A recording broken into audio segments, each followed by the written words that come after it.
কোনোদিন কিছুই আমরা পাইনি, যেটা পেয়েছি খুব আলহামদুলিল্লাহ। বাচ্চাটা খুব অসুস্থ, সব টাকা পয়সা শেষ করে ফেলে দিয়েছি, এতই গরিব মনে হচ্ছে আর কিছুই করতে পারছি না। উপহারটা পাই আমরা খুব খুশি হয়েছি।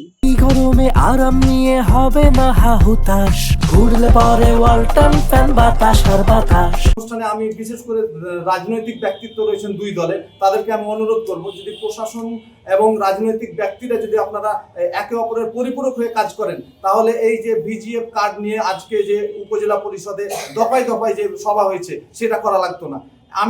আমি জানা মতে আজকে আমি যতটুকু জানতে পেরেছি একই ব্যক্তি 3 জায়গা থেকে বিজিএফ এর কার্ড পেয়েছে।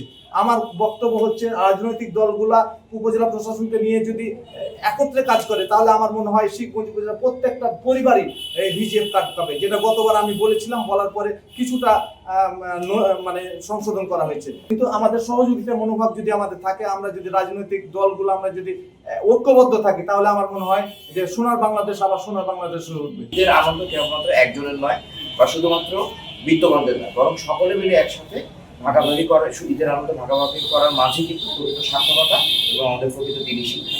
কাজে আমি বিশ্বাস করি এই সমকালের প্রদর্শন সমকালের পক্ষ থেকে যে আয়োজনটা রয়েছে তা সফল হোক এবং তাদের পদক পূরণ করে আমরা যাদের সকলের জায়গা থেকে যতটুকু পারা যায় সকলে যদি একটু সহযোগিতার হাত বাড়িয়ে দিই, আমাদের ঈদের আনন্দ আর বহুগুণে বেড়ে যাবে। তো এখানে প্রায় 100 জনের মতো একটা সবাইকে আমাদের শিবগঞ্জবাসীদের যে একটা ঈদ উপহার দিয়েছেন 8টা আইটেমে, যতদূর জানতে পেরেছি। এটা চমৎকার একটা আয়োজন এবং এখানে যারা নেতৃবৃন্দ যারা আছেন, পরিষদ সমিতি বা অন্যান্য রাজনৈতিক দলের সবার সমন্বিত সহায়তা এটা বাস্তবায়ন করা সম্ভব হয়েছে। তো আমরা আশা করি যে এই উদ্যোগটা অবশ্যই কন্টিনিউ করবে, আশা রাখি ভালো একটা উদ্যোগ। সেই সাথে এটাও আমরা আশা রাখি যে সংখ্যাটা যাতে আরো বাড়ে, ভবিষ্যতে বাড়ে, এবং শুধু এটা যাতে ঈদেই সীমাবদ্ধ না থেকে অন্যান্য যে কোনো পার্বণে বা যে কোনো প্রাকৃতিক দুর্যোগেই শরীর সে আগের মতোই কার্যক্রম চালাক এবং সমকাল এগিয়ে যাক। বর্তমানে আসলেও যে বাংলাদেশের রাজনৈতিক প্রেক্ষাপট চেঞ্জ হওয়ার সময় আমরা সময় দেখি যে মিডিয়াটা হয়ে যায়, চেঞ্জ হয়, বাট সমকাল তার নীতি নৈতিকতার স্থানটা খুব ভালো ধরে গেছে সময় আমরা দেখি।